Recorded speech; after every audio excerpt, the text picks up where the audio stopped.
Wednesday, July 8th. Thank you so much for being with us once again. This is SamCentre and I'm your host, Sam. As always, it is CFL Wednesday, but what an incredible week of sports we have. I was just thinking to myself, this Saturday, July 11th might be the greatest day in sports history.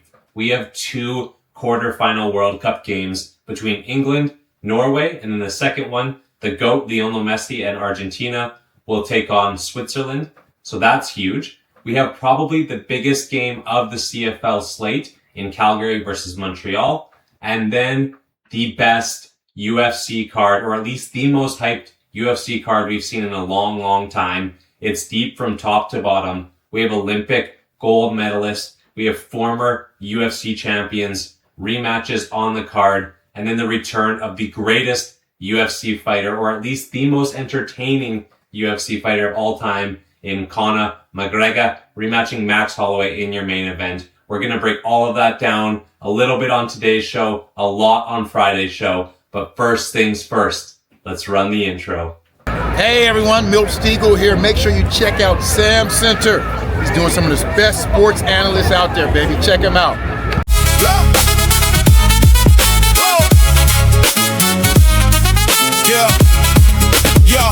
Yo, I'm sat on the throne, but I'm looking at the blueprints, building the temple. And as you can see, we are back home, back in the studio. Thank you to the city of Kelowna. Thank you to the Calgary Stampeders. Both those games were incredible experiences. Obviously, I would have loved for the W to get the victory, but seeing the game live and in person away from my event team role was extremely exciting. Usually I'm watching on TV and the away games, but this time I got to attend two of them. This week, we're going to break down, obviously, all of the CFL Week 6 games. The Edmonton Elks will be at home, taking on the Ottawa Redblacks, so I'm going to do whatever I can to get you some more live footage. Obviously, I have a job to do on those days, but I'll do my best. Let's get into the show. It is Conor McGregor Fight Week. The UFC is putting on a stacked card. We are going to break it down on Friday. Hey, apologies in advance if Friday's show is extremely long because we're so excited for this. Stacked from top to bottom, and really at the beginning, there's a fight that we're going to talk about with the most extreme odds you've ever seen, and they're probably not wide enough because we have Olympic gold medalist Gable Stevenson making his UFC debut. This is a guy that everybody's so excited to watch because he's kind of that new wave of heavyweight. We're going to talk about it on Friday, but being a 2020 Olympic gold medalist, all of a sudden now you're talking pedigree in combat sports. Only a few guys have, right? We're talking medalists as far as Olympics go. We're talking Cormier. We're talking Triple C, Henry Cejudo, right? There's not a long list of guys in the UFC. I might be overlooking one or two others, but I think as far as guys who obviously have become champions in the UFC with the Olympic gold medalist pedigree, we could be one day talking about Gable Stevenson because he's young. He's in his athletic prime. And at least on the outside, his striking is really nice. It's not super advanced. He can't put together long form combos. But against the fatzos in heavyweight, you really don't need much more than a straight right and then a good jab and then a clean hooks. You don't have to have those looping overhands that are going to miss, but if you have those clean, tight hooks, I think at heavyweight you're going to be fine. Pair that with Olympic level wrestling, and not just Olympic level wrestling, but gold medalist level wrestling. I mean, this guy is going to be a problem if he can stay healthy and stay dedicated to the sport. And he's training with John Jones. So he's already now training with the best minds potentially in MMA. Say what we want about John Jones and his ability, but one thing that he's always had is an incredible game plan for his fights. And he's a steward and a student of the game. So if that can translate to Stevenson, we're about to see a superstar before our eyes for the UFC. This is going to be massive. Hopefully they can afford to keep him because heavyweight is dead. We need more guys like this. And obviously the star of the show is the rematch between Max Holloway and Conor McGregor. This is so crazy to me that we're actually talking about Conor McGregor Fight Week. Over all of these years, we just kept hearing Conor's coming back. Just wait, he's coming back. Here's this date. There's this potential month. And it never happened, right? We got pretty close against Chandler. And then obviously Conor had to pull out of the fight. So on Friday's show, we're going to actually break down what I think of the matchup at 170, what I think of their original fight, if I take any sort of stock into that, as it was lots of years ago now, I believe it was Conor McGregor's second fight ever in the UFC. So we're talking about two guys who have evolved.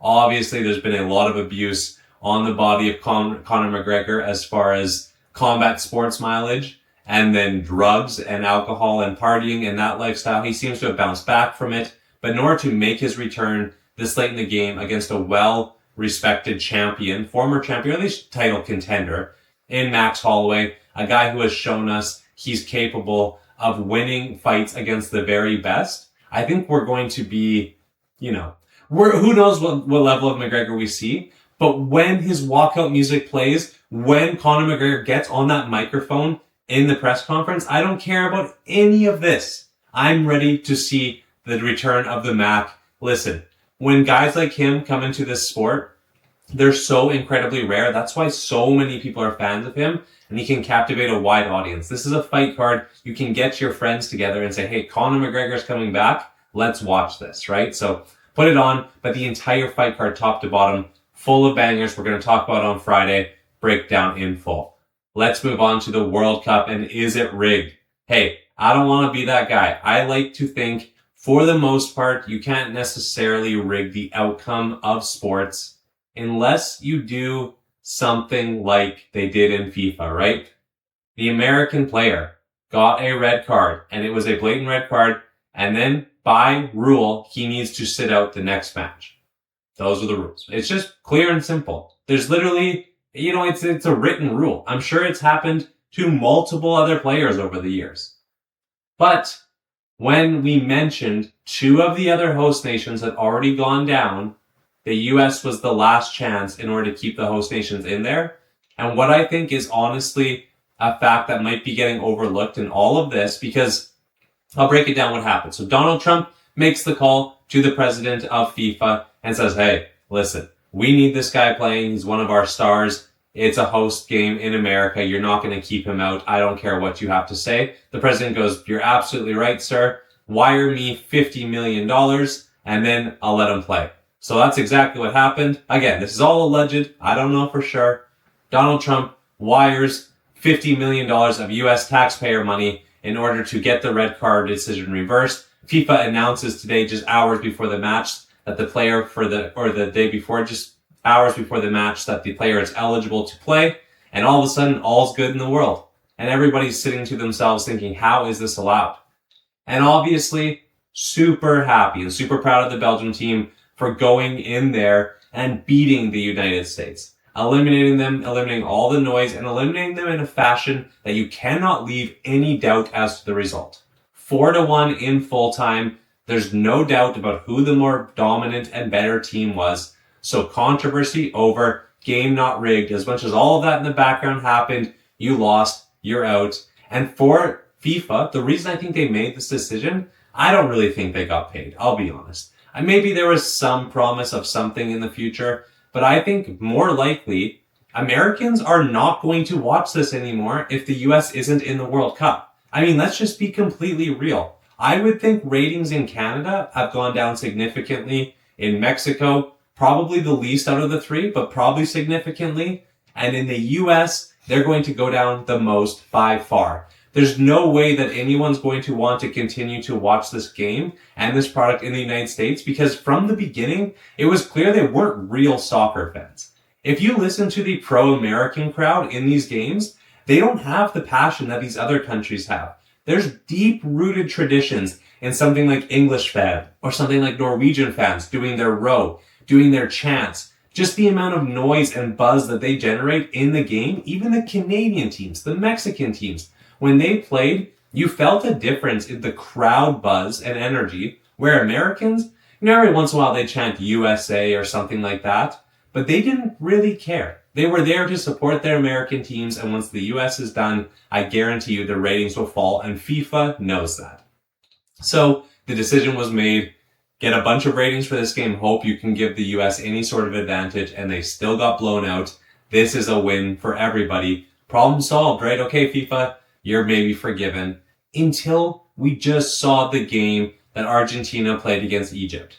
And hey, Lionel Messi is clear as day the greatest soccer player to ever live. And there might be an argument that whose prime was better between him and Ronaldo or any of the prime soccer players through the years. But I think Messi, for longevity wise, still being able to do what he's doing at this late of an age, clearly the best ever. But there was controversy in their game versus England. Versus Egypt. Egypt went up 1-0. And okay, that happens. You get punched in the mouth, it's how you bounce back and react. But then Argentina really wasn't reacting that great. They didn't really take over the game. They weren't really dominating. And then Egypt makes an incredible play. They take down the player in Argentina with a questionable tackle. It did look like once you slowed it down that there was a foul, but the play was allowed to continue. The Egypt player ran it all the way back. If I can include footage, I'll do it. I just need to research whatever YouTube rules there are. But man, it was incredible. Go Google whatever the goal was, the second goal for Egypt that got disallowed. The player makes one of the best plays you'll ever see in soccer. Like, he goes coast to coast, sets up his teammate perfectly. Beautiful goal. Egypt 2-0 in the second half. Argentina's toast. But then VAR steps in and says, nope, that foul that happens on the other side of the pitch, even though you had all the opportunities in the world to stop this one guy from going all the way down the field and scoring on you, we're going to call it back. No goal. So everyone's panicked now, saying, okay, well, rigged, whatever. It was a foul. If you want to make that call, I get it. Egypt then goes down and scores immediately afterwards, goes up 2-0, and now we're late into the 80th minute, past the 85th minute, and it's looking like Argentina's dead in the water. Argentina scores a quick one, and the entire place goes insane. And then a couple minutes later, Messi scores one of the craziest goals that you'll see, an incredible kick, redirecting it, bouncing off of the keeper's hands, off the bottom of the crossbar into the net, and now we're 2-2. And what's insane about all of this is that this happens in a span of a couple minutes after all of the previous bit of drama had happened. So you were talking about it being rigged. Should it be 3-2 Egypt at this point? What is all this happening? Whatever. I'm not going to focus on that part specifically. But then we go into the third Argentinian goal as they score just another few minutes later. So we're talking about the greatest comeback ever. Unfortunately, kind of shrouded in controversy. Because right before Argentina scored, they tackled the Egyptian player, and it was pretty clear if you slow it down, they tackled him as well to get the ball. But there's no way in the world FIFA's calling back that on video assisted replay because Messi's not on Egypt, right? And so we're talking about FIFA doing things to affect the quality of the game in the American game and in the Argentina game to directly impact the ratings. As much as Egypt's a cool story, Egypt does not bring the same amount of eyes that Argentina does to the next round. And I am one of those victims. I'm not watching Egypt versus Switzerland. I'll be honest with you. I'm probably watching Messi versus Switzerland in the quarterfinals.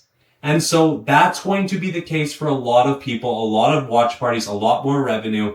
So I'm not saying it's rigged, but I'm saying it's rigged. They completely set these things up. It's one of the greatest comebacks of all time, and you cannot discount the fact that Egypt completely collapsed.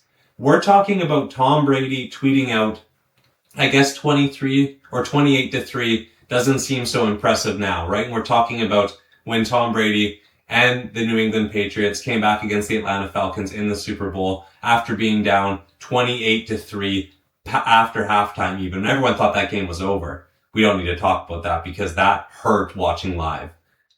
Talking about this game though, greatest comeback ever. Mirrored in controversy. Obviously, it's associated with the GOAT, and the story of all of this is going to be incredible and written one day. And in a few weeks, nobody's going to remember what happened. Because it's Egypt. You know, it's not like it happened against France or something like that. We want Messi going forward. We want him to continue. He might still have a chance at the Golden Boot now. France is taking on Morocco. We have England and Norway. We have Spain and Belgium. And we have obviously the game that we talked about in Argentina versus Switzerland. Those are the quarterfinal matchups for the World Cup. There we move on to the semifinals and then the finals. So we're almost done, and ratings are going to be at an all-time high now because you still have Mbappe, you have Haaland, you have Messi, you have Yamal, you have Bellingham, you have all of the guys in this World Cup that are the stars, minus Ronaldo, minus, Neymar, some of the guys in Brazil that didn't make it. But for the most part, other than having the host nations out, I think having Mexico in there or US would probably still be ideal for FIFA. They have to be pretty happy with this result. So I'm going to say it 100% rigged, but it's kind of fun, right? Like, that's the bad part about it, because I kind of love it. I see the crap happening right in front of my eyes and I can't look away. It's like when you're in middle school and someone poops in the urinal in the boys' bathroom, you don't want to look and you're kind of upset about it because that's disgusting. So what happened in this FIFA game is disgusting. However, are all of me and my boys going to be lining up to watch it still? Unfortunately, yes. Same as the urinal. We'll move on. CFL Wednesday, let's run it. CFL Wednesday, let's run the second portion of our show. A league and a game that we love. 4 really exciting matchups. Final thoughts on week 5. We're really happy to hear that Bo Levi Mitchell's surgery went well. He's in good spirits. He's excited. He's keeping optimistic that he can come back and compete later on in the season. And it's really going to be a matter of how competitive can Hamilton stay. The East is a little bit weaker. And hopefully that means good things for Hamilton if they can get the quarterback room situated a little bit. Personally, I think Nick Arbuckle and the Toronto Argonauts are about to be a very popular team and person. I think that phone is going to be ringing from potentially Ottawa, but most definitely Hamilton. They need to at least look to see if he's available. He's a guy that isn't going to be perfect, but he can definitely carry you to at least a couple of wins. And with Ottawa starting the way they've started, with Toronto, still being up in the air with if they can stop anything on defense, you need to go get a guy who can move the ball. And if you believe that's Trey Ford, if you believe you have that guy on your roster, great. If you don't, do not hesitate. Go make that trade right now and get yourself a guy who can move the ball, because you still have a chance. And if Bo can come back in that week 17, 18, and you're competitive and you're still in a spot where you can make the playoffs, now that's good. If you're not, he's not going to come back, right? And then does he come back next season? We really hope so. Prayers to Bo Levi Mitchell in your recovery. Best of luck there, brother. Now let's run week 6 and the 4 exciting matchups and the reasons you should tune in. Thursday night football, live from Commonwealth Stadium in Edmonton, Alberta. The Edmonton Elks will be taking on the number 9 team in our power rankings, the Ottawa Red Blacks. And if you just look over here, you think, okay, easy. Number 1 versus number 9. Let's run it. Edmonton Elks by 1,000,000. And while that could very well be the case, these two teams played competitively in week 1, or at least the week 1 for the Edmonton Elks, where they were able to take down the Ottawa Red Blacks by a score of 29-21.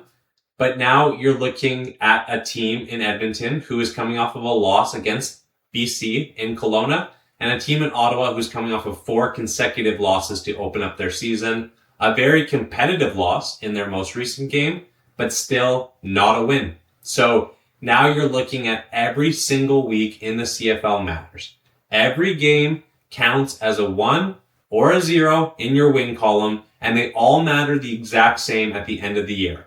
So for Ottawa, this is kind of your season. I've seen it happen before where teams start off the season poorly and really get their wind in the second half, but it's too late because you have stacked up all those losses early and you just don't have enough weeks to make it up. So for them, I think it's really going to be the difference. 1-4 is non-ideal, but 0-5 is truly disaster for Ottawa. On the flip side for Edmonton, Calgary is now 2-2. Winnipeg is 2-2. We have BC at 1-3 and Saskatchewan at 3-1. This is a big win for Edmonton to get it because you need to take advantage of the teams on your schedule who are a little bit weaker. The West is going to be a dogfight and you're going to have to play. You haven't played Saskatchewan yet, haven't played Calgary. You showed you weren't able to beat BC in your recent game. So you need to now stack up some wins against the teams like Ottawa when you get the opportunity. I think Mark Killam and the staff are going to be ready. Cody's going to be looking to bounce back after his 3 interception performance against BC. And again, I'm talking like it was all this big disaster. I really think the game against the Lions was quite competitive. You know, if not for a red zone interception, if not for maybe forcing the ball into a couple windows, it was really, really hot down there. So again, making excuses for the Edmonton Elks because they're a team and a franchise that I love. But I think they're going to be just fine. Give me the Elks to make the Ottawa Red Blacks start 0-5, Edmonton 30-20, and we're going to be celebrating on our Friday show with me on the sidelines. We're going to talk our second game of the week. The Toronto Argonauts are visiting Winnipeg, taking on the Blue Bombers. And for Winnipeg, this is another big turning point in their season, because is Zach Collaros healthy enough to play? I really hope so. But if he's not, do you have a QB controversy now? Who are you going to start? Does Drew Brown know the offense well enough to step in there and play? Or do you need to keep rolling with what really didn't work against Hamilton once Zach Collaros went out? And obviously it's not a ton of preparation for your backups. You can't really judge them too harshly having to come into a game that way. But you weren't able to move the ball against a Hamilton team that was fairly demoralized after losing their leader in a very gruesome fashion. And you really didn't look all that impressive. You didn't give me a ton of reasons to believe that you're a team who can go out there against a team in Toronto that can really score points. Toronto might not be able to defend, but is Winnipeg able to score, right? So what's the difference going to be? Toronto can score and they can't defend. And Winnipeg can't score. So we're going to see what happens in this game. If Zach Collaros is fully healthy, that makes a massive difference. But my prediction is going to be Toronto to go in there and win, because I think Toronto's going to be too tough on offense for Winnipeg to match at this moment. And I think it's going to be what we talked about all season with the Blue Bombers. They were going to lose that game against Hamilton if not for the injury. They were already showing they couldn't really compete against Bo Levi, keep up with him and how he was moving the ball. And I believe Hamilton was slinging it around. That's exactly what Toronto's going to do. If Winnipeg doesn't come in there and play a clean game, a perfect game where they can control the tempo the entire time, they're going to lose. Give me Toronto 34-27. Now, moving on to game number 3 in the week 6 slate, a game that I think is game of the week. We talked about July 11th being potentially the greatest game or the greatest day in sports history, at least in recent history. We have 2 World Cup quarterfinal games, and then we have this game between the Calgary Stampeders and the Montreal Alouettes, which is most likely game of the week. 2 top teams playing in really good form right now. Calgary coming off of scoring 58 points against Toronto at home in the Stampede Bowl, and Montreal really looking to establish themselves as the top dog in the CFL. You know, the power rankings could look different after this week. Depending on how the game between Calgary and Montreal goes, I think we'll really see who's for real. Montreal, we know, is for real. And if Calgary can go in there and hang on the road against a really good team in the regular season, which just does not lose unless they come to Edmonton in Montreal, right? So give me Calgary to put up a really good fight, but it's a tall task. You know, winning this game isn't going to be the be-all, end-all for either team's season. I think Calgary winning 2 in a row, they've really been able to bounce back. And losing this game on the road, as long as you remain competitive, won't be the end of the world. But they want to win. Vernon Adams Jr. wants to prove that he is the best quarterback in the league, a guy who can sling it around. And Davis Alexander, on the flip side, wants to prove the same. So with Nathan Rourke starting a little bit slower in his season, this is potentially the game where you see who's going to be the MVP, right? Is it going to be Davis, or is Vernon Adams Jr. going to have his moment going on the road, beating the Montreal Alouettes? Personally, I don't think so. I'm going 31-28 in overtime for the Montreal Alouettes. Now, moving on to our final game of the week, a game where at times we were pretty excited to see it, right? I think if you were to look back at the matchups for the year and you said, okay, Hamilton is going into Saskatchewan to take on the Rough Riders, this is going to be awesome. Hamilton can score. They can move the ball. The Riders, the defending champs. We cannot wait for this Sunday night football. But then something happened last week. We talked about it. We've talked about it lots. Now, Hamilton, you need to see how you bounce back. You got punched in the gut as badly as you can get punched in the gut. But it's not like things are over. I mean, Trey Ford was the starting quarterback for the Edmonton Elks at times, right? Not that they looked great with him at the starting quarterback, but there were times where he was clearly leading them to victory. He's put up points in the CFL. He's not a bum, right? So if you can design an offense around him to be creative, you have a ton of playmakers in Hamilton still. Maybe run a little bit more of a run-heavy offense, creative with motion, quick passes, that kind of stuff. I think you can be just fine. And against a team in Saskatchewan on the road, even with Bo, this would have been a difficult game. Now without him, the obvious lean is that it's going to be the Rough Riders. Probably Saskatchewan, something like 26-20, something like that. And that would be a success for Hamilton, I think, to be able to stay competitive. The fear is that this turns into like a 45-20 game where there's a lot of interceptions, Hamilton just giving up poor field position because they're not able to move the ball, and like they did in the second half against Winnipeg. The one good saving grace was that Winnipeg also couldn't move the ball or score. Because once Bo Levi went out, Hamilton wasn't even able to score again. They weren't able to move the ball effectively, and then the game just kind of slowly slipped away from them. It was clear they weren't able to win unless Winnipeg themselves made a mistake. And I think that's going to be the case against the Riders in Saskatchewan. Unless we see this extremely new team, reborn, a new offense, it's just, you're not going to be able to fit that same offense between Bo Levi to Trey Ford. They're not the same type of player at all. We'll see. We'll see if Trey's who they end up running with even. You know, there could be QB controversy over there in Hamilton like we talked about. I think you at least explore the trade market for other QB options. And, you know, there's still, the East has winnable games. This maybe isn't one of them, but for a lot of teams going into Saskatchewan and playing the Riders is not a winnable game. So we'll see how we feel on Victory Monday. Maybe the Hamilton Ticats will make me eat my words. I really hope so. As for the Riders, they're still looking extremely impressive. 3-1 with their only loss against Toronto, in which it was still a very close and competitive game. For the Riders, they're going to be there each and every week. Trevor Harris is still a guy who now he's showing his evolution to his game. He can win you a game. He can control the game. He can do everything. And then offense, defense, they're well coached, well prepared.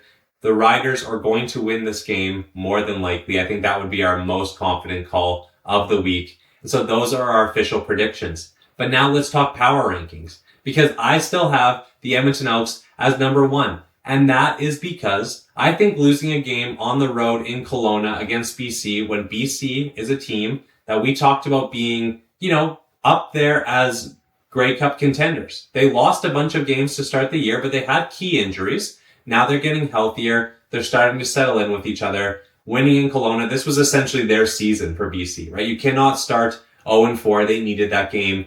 So for Edmonton, I don't think it's that poor to lose that game. I wasn't super happy with the results, but they did beat Montreal still. And Montreal's lost a game too, okay? So if we want to start making excuses, that's what we're going to do. So I still have the Double E as number 1 with the Montreal Alouettes being number 2. If Edmonton struggles with Ottawa or they don't look impressive or even lose the game, worst case scenario, we're knocking on wood now. That's not going to happen. But if they lose the game against Ottawa, it's clear as day that Montreal will be number 1. Or maybe we'll have a sleeper team, Calgary or Saskatchewan, depending how the result of that game goes. Because the Alouettes are deserving of number 2, with Saskatchewan and Calgary both be deserving of that 3 and 4 slot. I was a little bit conflicted between the two. I still think Saskatchewan deserves the nod, being 3-1, being the defending champions. Calgary, though, has looked extremely impressive. BC is now really rounding into form. Beating the Elks is a very impressive win for BC. That's my point with all this. I think it's more of an impressive win for the Lions than it is a really sad loss for the Elks. So BC has climbed up to number 5 in our rankings. This is also partially due to some injuries on the other side. Toronto being above Winnipeg and Hamilton is strictly due to the fact that there's injuries and QB controversy now in Winnipeg. Zach Collaros, we need to measure what his health is going forward, because in the second half of that game against Hamilton, they were not impressive in any way on offense. And so without their leader in Collaros, we have to see what they look like. Hamilton, unfortunately, was even less impressive somehow than Winnipeg was. If they're able to adapt their offense around the talent they have, okay, this could change. But my thoughts for this power rankings, let me know in the comment section below what you think. SamCentre, am I completely out to lunch? But in my opinion, this is fair. We're going to see a lot of what these teams are made of now in week 6. Can guys bounce back from losses? Can the momentum positively carry over for BC and Calgary? And then can a team in Hamilton bounce back and show that they are tough, they are capable of still winning games? They have a guy in Trey Ford who started games for Edmonton, like we talked about, right? So not all doom and gloom. It feels that way. This is our CFL Wednesday show. Let's wrap up with our outro. My final thoughts. Let's talk what Friday's show is going to be about. UFC Friday, Return of the Mac. It's going to be a lot of Conor McGregor and UFC focused content. We're going to talk the game that happened between the Edmonton Elks and the Ottawa Red Blacks. Hopefully I'm celebrating and I have a lot of cool shots to show you from the sideline. But win or lose, baby, we're going to break it all down on SamCentre. And then obviously on Saturday, make sure that if you're not doing anything, you're glued to your TV. 2 World Cup quarterfinal match games, Calgary versus Montreal, and then to wrap it up, one of the most exciting UFC cards we've ever had. Monday's episode of SamCentre is going to be exciting. This is the place you want to be for all the live sports analysts. Hey, Milt Stiegel has told you. John Gruden follows us on Instagram. It's only up from here. Thank you for all the love and support. SamCentre out. Yo, I'm sat on the throne, but I'm looking at the blueprints. Building a temple where the spirit leaves its footprints. Gibeonites, the most high asked what I'm needing. Didn't ask for peas or for enemies to be bleeding. I asked for the wisdom, the hokmah, the insight to distinguish the dark from the frequency of light. See, I built the first house, cedar, wood and gold plate between Jashin and Boaz. Standing at the gate, the pillars of the world, severity and mercy. The path is narrow, man, the road is getting thirsty, but the temple laid stone, that's the trick for the blind. The real masonry is the structure of the mind. Seal of the king, 2 triangles entwined. The lower reflecting the upper design. Master of the spirits, I made the demons work. Building up the temple where the shadows used to lurk. It's the wisdom of Solomon, the heavyweight crown. Building up the spirit while the system falling down.